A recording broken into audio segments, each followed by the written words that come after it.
Peace, peace, peace. This is your boy Juice Warner with another episode of Smoke. Well, we're not doing smoking jokes right now. We're doing how they killed the Black Revolution. 360 degrees. Well, 365, not 360 degrees. But this song we going to be getting into is Criminal Minded. Now let me let you know something first. I'm gonna be over here breaking down some buds. This is nice and spongy, nice little spongy buds we got here, right? So I'm gonna let you know I'm gonna be doing that as usual, right? Then I'm gonna also let you know that, let me let you know off the rip. KRS-One from Criminal Minded all the way to Sex, Drugs, and Entertainment.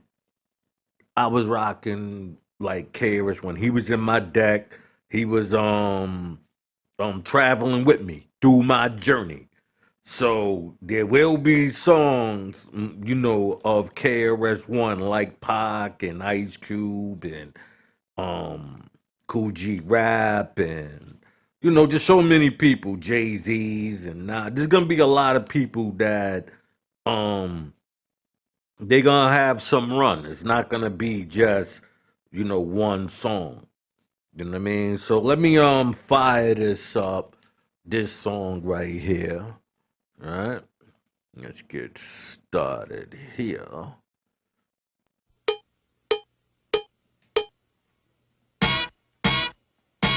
Yo, what's up, Blast Master KRS-One? This jam is kicking. I think I ain't with you. I'm just, Yo, like I said, breaking down this weed. Man, we chilling this funky It's just so jam. spongy. I'm I using want to tell you a little scissors to something about break us. We're it the down. Boogie Down Production crew. Just to And let due to you the know. fact that no one outside there knew what time And it so was, you already let's know tell that you a little story about where we freshness come is from.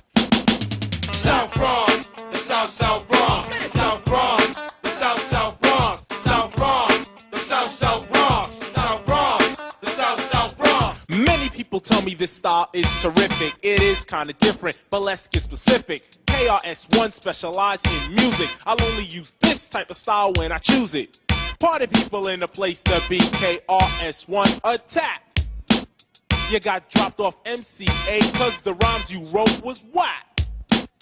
So you think that hip-hop had its start out in Queensbridge? If you pop that junk up in the Bronx, you might not live. Cause you're in South Bronx, the South Bronx, South Bronx, the South Bronx, South Bronx, the South Bronx, South Bronx, the South Bronx. I came with Scott LaRock to express one thing.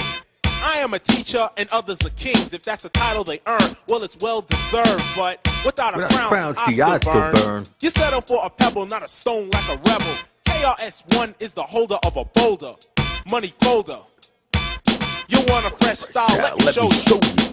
Now way back in the days when hip-hop began, with Coca, LaRock, Kool Herc, and then Bam, Beach Boys ran to the latest jam, but when it got shot up, they went home and said, damn, it's got to be a better way to hear music every day. He was getting blown away, but coming outside anyway. They tried again outside and see the park. Power from a street light made the place dark. But yo, they didn't care. They turned it out. So if you understand what I'm talking about, remember Bronx River, rolling thick, cool DJ Red Alert and Chuck Chill Out on the mix. When Africa Islam was rocking the jams, and on the other side of town was a kid named Flash. Patterson and Millbrook Projects, Casanova all over, you couldn't stop it. The Nine Lives crew, the Cypress Boys, the real rock steady taking out these toys. As odd as it looked, as wild as it seemed, I didn't hear a peep from a place called Queens. It was 76 to 1980. The dreads in Brooklyn was crazy. You couldn't bring out your set with no hip hop because the pistols would go. So why don't you wise up, show off the people in the place that you are whack? What? Instead of trying to take out LL, you need to take your homeboy off the crack. Cause if you don't, well then their nerves will become shot. And that would leave the job up to my own Scott LaRock. And he's from South Bronx, the South Bronx, South Bronx, the South Bronx, South Bronx, the South Bronx, South Bronx, the South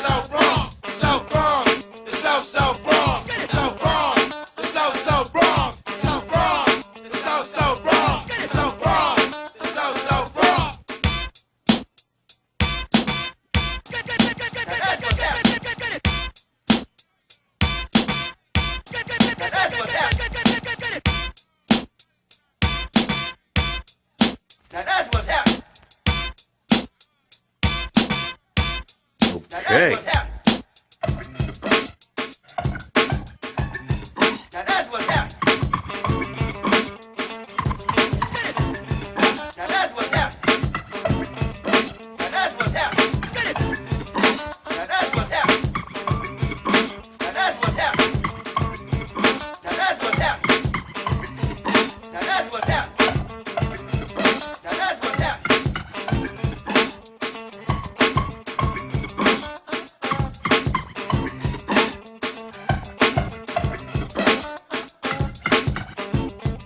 Now that's what's happening. Now that's what's happening. Where my lighter at? Now that's You what's know, I happening. always do this. I always do this. You know what I'm saying? Go through all of this trouble, rolling this shit up. And don't even have. Pardon me, I'm over here looking for it. Don't even have my lighter. The So I'm gonna have to TR-808. pause in a minute. Nice. So I could poet. light this up. But I ain't in no rush. I ain't in no rush. KRS-One. You know what I'm saying? So let me get into this. Incredible. Let DJ me get Scott into LaRock. this Boogie song Down here, Productions. right? Fresh for 86. Okay. Suckers. For 86. All right? So, 86. I'm 13. In the streets. You know what I'm saying? Hanging out with the bad kids. You know what I mean? Hanging out with the bad kids.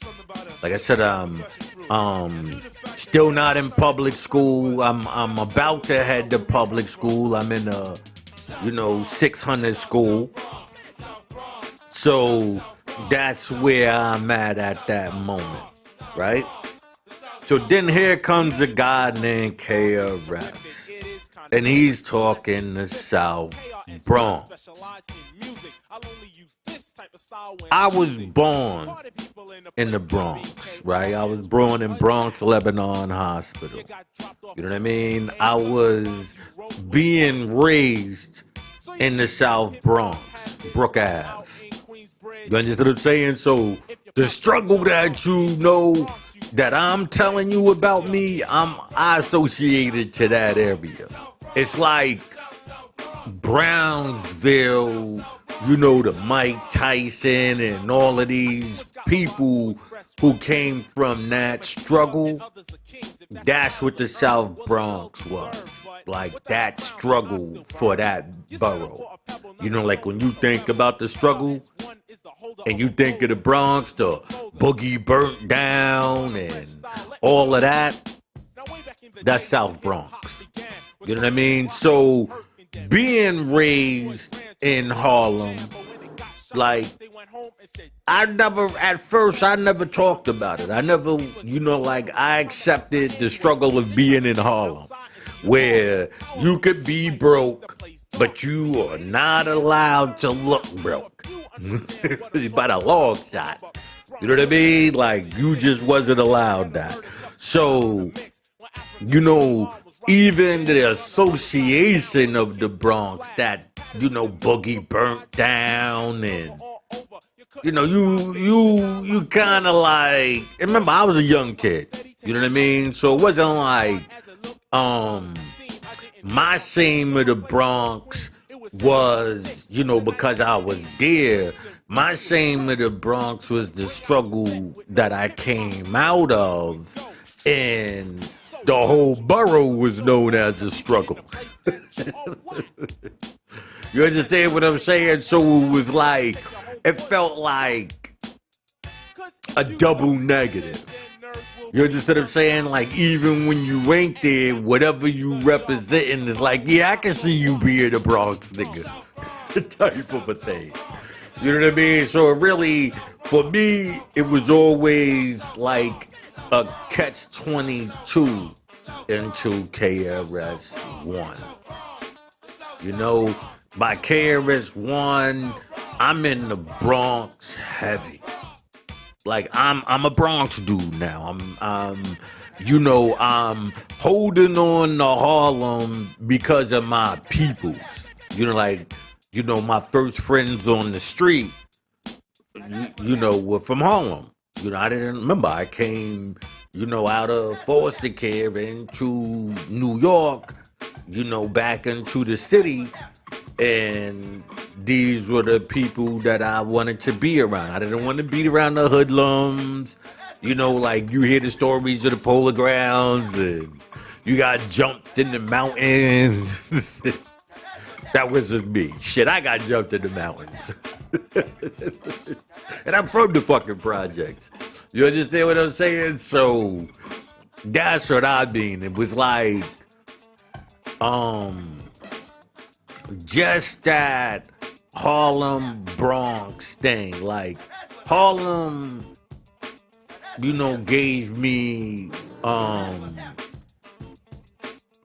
you know, the pride of America, the American pride. You know, like the thing that my grandmother and them was fearing. Like, oh, he's Americanized, he willing to kill people for $1, and you know, like they look down on that. You know what I mean? My pops sold weed. You know what I mean? I sold weed. You understand what I'm saying? So that, like my grandmother, like she frowned on crime. But you know, West Indian people, like they, you know, like, yeah, it's weed, motherfucker. Yeah, you know, out there, you know what I mean? You know, getting involved in all of that. So, you know, so when I think of KRS-One, I'm thinking of my identity. Like when I was able to just accept whatever it was. When you listen to KRS-One, you listen to this song, and it describes the South Bronx. Here go a West Indian guy telling you how hard it was even from other West Indians. Couldn't come out to set with no hip hop. You know, the dreads would go. You understand what I'm saying? So he, especially being from the South Bronx, West Indian people ain't know the South Bronx.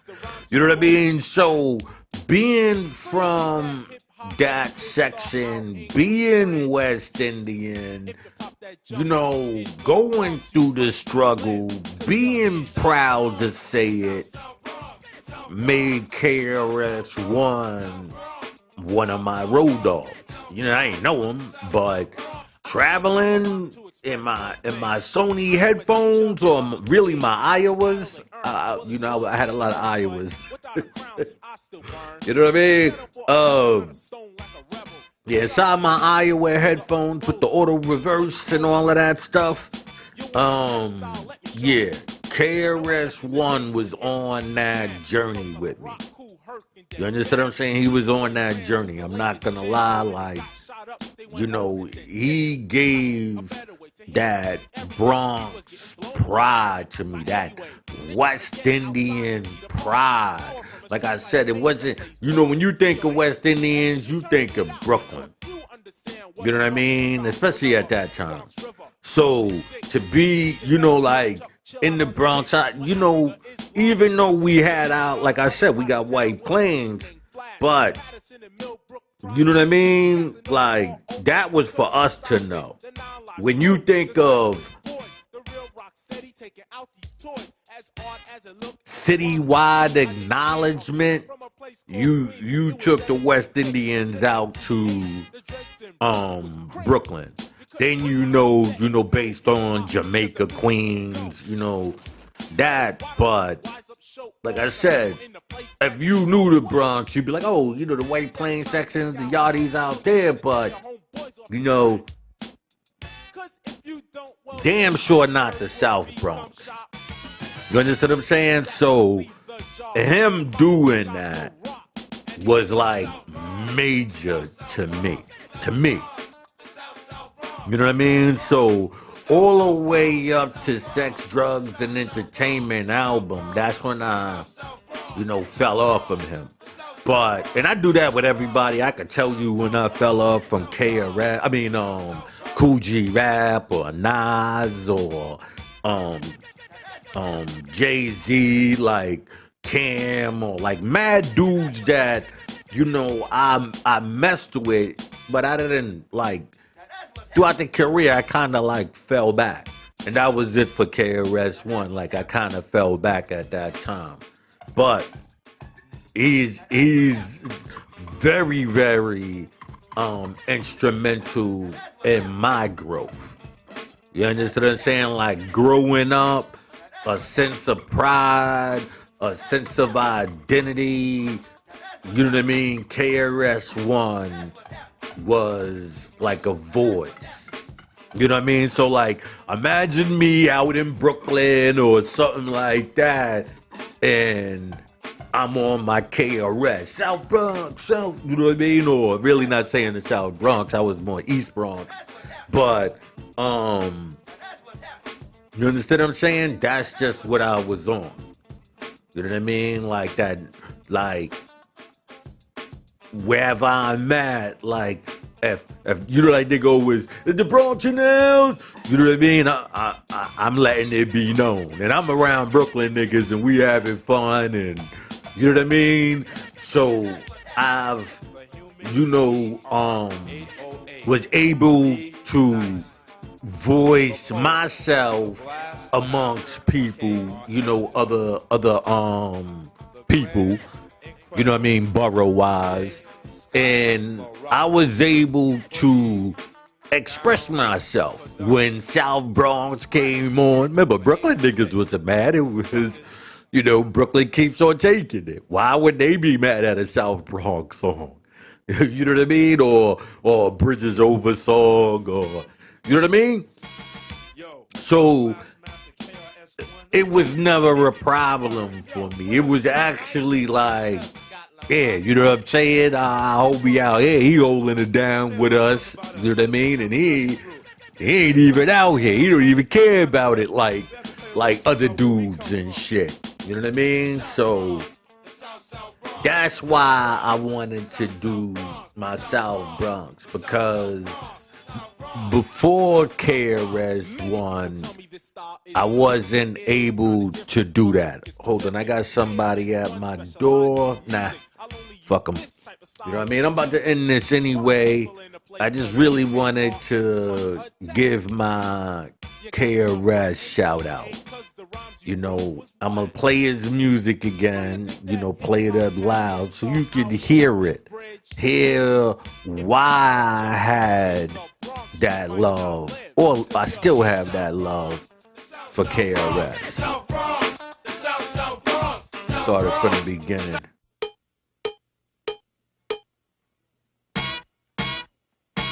Yo, what's up, Blast Master KRS-One? This jam is kicking. Word. Yo, what up, D Nice? Yo, what's up, Scott LaRock?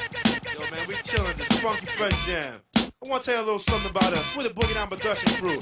And due to the fact that no one outside there knew what time it was, we have to tell you a little story about where we come from. South Bronx, the South Bronx, South Bronx, the South Bronx, South Bronx, the South Bronx, South Bronx, the South Bronx. Many people tell me this style is terrific. It is kind of different, but let's get specific. KRS-One specialized in music. I'll only use this type of style when I choose it. Party people in the place to be. KRS-One attacked. You got dropped off MCA cause the rhymes you wrote was whack. So you think that hip-hop had its start out in Queensbridge?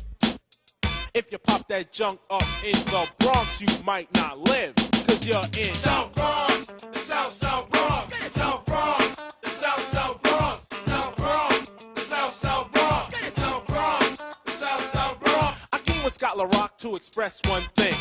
I am a teacher and others are kings. If that's a title they earn, well, it's well deserved. But without a crown, see, I still burn. You settle for a pebble, not a stone like a rebel. KRS-One is the holder of a boulder, money folder. You want a fresh style? Let me show you.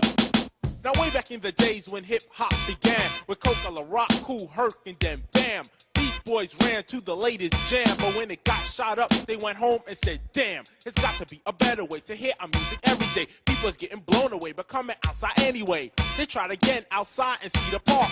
Power from a street light made the place dark. But yo, they didn't care. They turned it out. So if you understand what I'm talking step about, away real quick. Bronx River, rolling thick, with cool DJ Red Alert and Chuck Chill out on the mix. When Africa Islam was rocking the jams, and on the other side of town was a kid named Flash.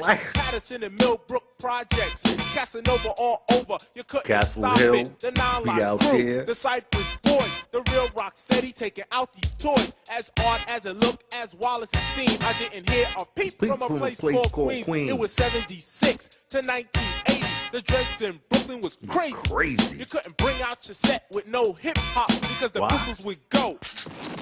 So why don't you wise up, show off the people in the place that you are whack? Instead of trying to take out LL, you need to take your homeboys off the crack. Cause if you don't, well then their nerves will become shot. And that would leave the job up to my own Scott LaRock. And he's from I remember when Scott LaRock got killed. We was playing basketball over there on Riverside Drive houses, I believe. Cause that's like right by the polo grounds underneath the bridge. We used to go over there to play play ball too. You know? And I remember being back there by the highway, and we had got the news that Scott LaRock got killed. Now that's what's happening. That affected me. That hurt me. You know what I mean? I'm not gonna lie. Like I said, like, you know, I personalized certain people in my life, even if I didn't know them, but through, you know, a sense. Criminal minded, the whole concept. You know, you look on that fucking cover, you notice they got guns in their hand. Hold on, let me bring this up. Right, let me bring this on a full screen. Right, here we go. Now, I don't know if that's full, so I might have to take this down, bring it up here. Right? Okay. So now, if you really look close at this picture, right, you will notice the guns, you know, inside their hands. I'm gonna bring it back to the regular. You know what I mean? Yeah, you would notice the guns in their hands, but what you really would notice, my man had a grenade. He had a grenade on the album cover. The Blast Master. It said on the cover, these guns are real. Boogie down. So when Scott LaRock died, gun violence and all of that, I was saddened. You know, but it made the credibility of KRS that much more. You know what I mean? It just made it that much more. This jam is kicking. Word. Yo, what up, D-Night? You understand what I'm saying? Yo, man, we chilling this funky So fresh everything jam. about it, that criminal-minded album, I was criminal-minded at that time. I was 13. Criminal-minded. You understand what I'm saying? I'm hanging out with dudes who got gang-loaded guns. You know, like, I'll tell you the story of Terminator. He was one of the first people, especially from the Bronx, to ever get on America's Most Wanted. Like, he had killed the people in the basketball courts. These are people I know. You know what I mean? Nah, and I'm not saying that in a good way. You know what I mean? I'm not saying that in a good way at all. But just to give you my weed is canoeing over here, right? Just to give you that idea of where I was at that time. You know, I'm a little dude running around with dudes that's on shit that's about to get them in America's Most Wanted. Money folder. At 13. You want a fresh style? You understand what I'm saying? So way back in the days when hip hop began, with Coca, La Rock, Cool Herc, and them band. Understand when jam, but when it got shot up, they went home and said, "Damn, it's got to be a better way to hear." Criminal Minded album came out. Anyway, like, remember, for me, the revolution was through crime. You know what I mean? Like, that's what I believe. That through crime was the revolution. No structure, no nothing. Just, you know what I mean? And I think that, like, I always contribute that back to Pac and his demise as well. You know what I mean? So, for me, like I said, when I listen to KRS-One's first album, to this day I still listen. I think of my youth. To 1980, the dreads in Brooklyn was crazy. You couldn't bring out your set with no hip hop because the pistols would go. So why don't you because the people in the place? Let me give y'all a breakdown. Right, the Yachties was doing the sound clashes, like the, you know, the jams in the park. And so here goes this American thing. They battling now, bringing out their stuff. And the Yachties had a problem with that.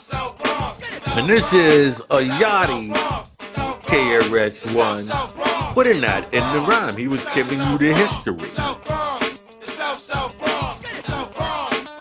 You know what I mean? And he's saying it around his way and the things that he had to go through. But I'm saying, like, I'm literally right there, like Kingsbridge, where you see the armory and they got the fat big pun sign, and I'm literally from right there. You know what I mean? That whole shit. All the way down the hill to Marble Hill, all the way, you know, 194 and all of that. I got stories for all of that area. You know what I mean? So, just hip hop and that whole environment are always. I'm gonna spit some bars. I'm actually load some beats up and lay some vocals for you so you can know, like, nah, I was really, you know, hip hop. Just to the point that when I see these young kids trying to be criminal and trying to be rappers, I'm confused. Because I knew I couldn't do both. You know what I mean? I knew I couldn't do both. I wish I could. You know what I mean? But like I said, I wasn't there for the money. People kept trying to get me to go for the money. Like now. This ain't for monetary gain. I can't get paid for this. You know what I mean?